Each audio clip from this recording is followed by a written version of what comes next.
नमस्कार दोस्तों, आप सभी का बहुत बहुत स्वागत है हमारे सबसे बड़े न्यूज चैनल में, जहां हम आपके लिए लेकर आते हैं देश और दुनिया से जुड़ी बड़ी खबरें, मुख्य समाचार और काम की खबरें।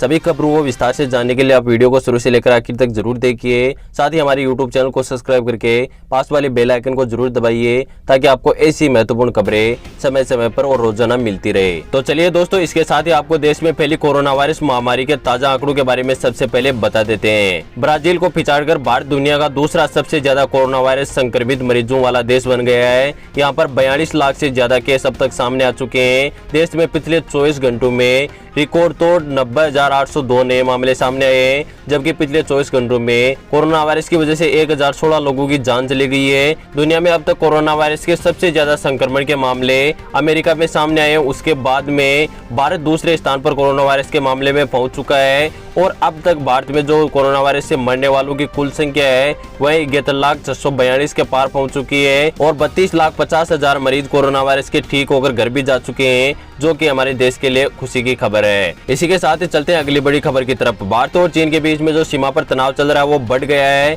चीन ने सीमा के पास गोला बारूद तैनात किए और कई टैंक मिले, जिसके बाद में चीन की तरफ से युद्ध का संकेत दिया जा रहा है। भारत और चीन के बीच में जो सीमा विवाद है वो लगातार काफी समय से चल रहा है। इसके बाद में दोनों देशों के बीच में जो समझौते को लेकर बातचीत चल रही थी वह भी विफल हो चुकी है, असफल हो चुकी है, और इसके बाद में जो चीनी सेना है वो अपनी चालाक हरकतों से बाज नहीं आ रहा है, और लगातार सीमा के पास अत्यधिक मात्रा में गोला बारूद, योद्धक हेलीकॉप्टर, साथ ही कई मिसाइलें भी तैनात कर रहा है, जिसके बाद में वह भारत पर हमला कर सके। साथ ही जो चीन सेना वो लगातार भारतीय सीमा में घुसने की कोशिश कर रहे हैं, घुसपैठ करने की कोशिश की है, लेकिन जो भारतीय सेना वह भी अलर्ट मोड पर है, इसलिए लगातार करारा जवाब चीन सेना को मिल रहा है। पिछले दिनों में 3-4 बार चीनी सेना ने घुसपैठ करने की कोशिश की, लेकिन जैसे भारत की तरफ से करारा जवाब मिला तो उन्हें अपनी सीमा में वापस लौटना पड़ा। साथ ही जो भारतीय सेना है वह भी अपनी ऊंची चोटियों पर कई योद्धक हेलीकॉप्टर, साथ ही मिसाइलें, गोला बारूद और कई योद्धक हेलीकॉप्टर तैनात कर चुकी है, जिसके बाद में अगर चीन की तरफ से कोई भी हमला होता है तो उसका मुंह तोड़ जवाब दिया जा सके। दोस्तों, आपको क्या लगता है, क्या ये जो विवाद चल रहा है ये बातचीत से सुलझ जाएगा या फिर एक दिन युद्ध की स्थिति पैदा हो सकती है? आप हमें नीचे कमेंट करके जरूर बताएगा। इसी के साथ ही चलते हैं अगली बड़ी खबर की तरफ। हो जाइए सावधान, खांसने और छींकने से नहीं, इस चीज से भी फैलता है कोरोना वायरस। कई वैज्ञानिकों ने किया चौंकाने वाला खुलासा। कोरोना वायरस का जो खैर है वो लगातार दुनिया भर में जारी है। इसी बीच कोरोना वायरस को लेकर रोज नए नए खुलासे सामने आ रहे हैं। अब बताया जा रहा है कि कोरोना वायरस एयरबर्न यानी हवा के जरिए फैलता है। यह दुनिया भर के सैकड़ों वैज्ञानिकों ने अपने रिसर्च में बात सबके सामने रखी है। 32 देशों के 239 वैज्ञानिकों ने पाया कि कोरोना वायरस के छोटे छोटे कण हवा में जिंदा रहते हैं और लोगों को संक्रमित करते हैं। इससे पहले विश्व स्वास्थ्य संगठन WHO ने कहा था कि वायरस के हवा में फैलने का कोई भी खतरा नहीं है। WHO का कहना है कि यह वायरस थूक के कणों से फैलता है। यह कण खप, छींक या बोलते समय व्यक्ति के शरीर से बाहर निकलते हैं और दूसरे व्यक्ति के शरीर में प्रवेश कर जाते हैं, जिसके कारण दूसरे स्वस्थ व्यक्ति को भी संक्रमित कर देते हैं। लेकिन जो अलग वैज्ञानिक है उन्होंने दावा किया है कि यह वायरस हवा के जरिए फैलता है। दोस्तों, आपका इसके बारे में क्या कहना है? क्या ये वायरस वाकई हवा के जरिए फैलता है या वैज्ञानिक यह गलत दावा कर रहे हैं? इसी के साथ ही चलते हैं अगली बड़ी खबर की तरफ। स्टेशनों पर यात्रियों की कोरोना जांच शुरू, रिपोर्ट आने के बाद में कर सकेंगे सफर।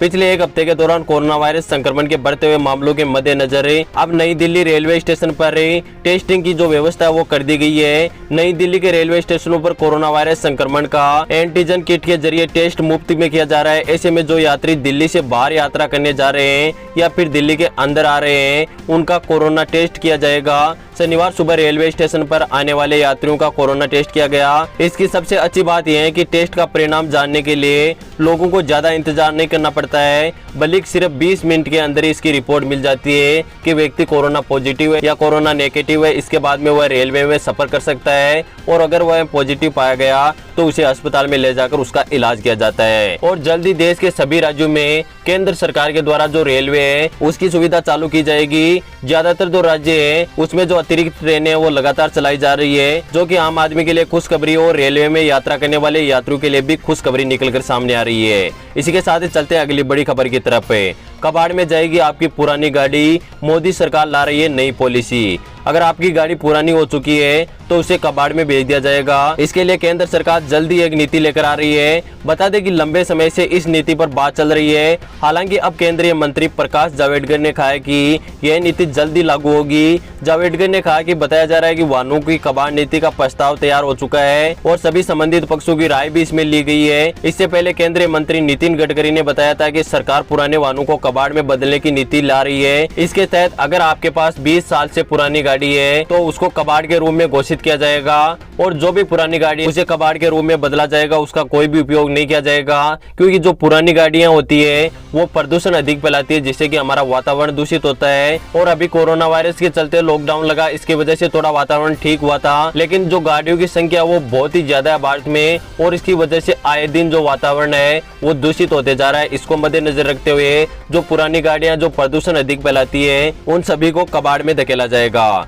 इसी के साथ ही चलते हैं अगली बड़ी खबर की तरफ। निकली है बम पर भर्ती 10वीं 12वीं पास लोगों के लिए सरकारी भर्ती, जानिए कैसे करे आवेदन। सशस्त्र सीमा बल भर्ती एसएसबी भर्ती 2020 विभिन्न पदों के लिए 1522 रिक्त आवेदनों को आमंत्रित करने के लिए सरकार के द्वारा भर्ती निकाली गई है। अगर आप भी एसएसबी में नौकरी करना चाहते हो तो आप ऑनलाइन आवेदन कर सकते हो। अगर आप 12वीं पास हो या 10वीं पास हो, किसी भी मान्यता बोर्ड से अगर 10वीं या 12वीं पास हो तो आप इसकी आधिकारिक वेबसाइट ssb.nic.in पर जाकर आवेदन कर सकते हो। आवेदन करने की जो अंतिम तिथि है वो 27 सितंबर 2020 है। इससे पहले जो भी 10वीं और 12वीं पास के जो विद्यार्थी है, जो भी व्यक्ति है जो इसमें नौकरी करना चाहता है एसएसबी में, वह ऑनलाइन आवेदन कर सकता है। ssb.nic.in पर जाकर ही ऑनलाइन आवेदन की प्रक्रिया पूरी कर सकता है और इसमें नौकरी पा सकता है। इसके साथ ही चलते हैं अगली बड़ी खबर की तरफ।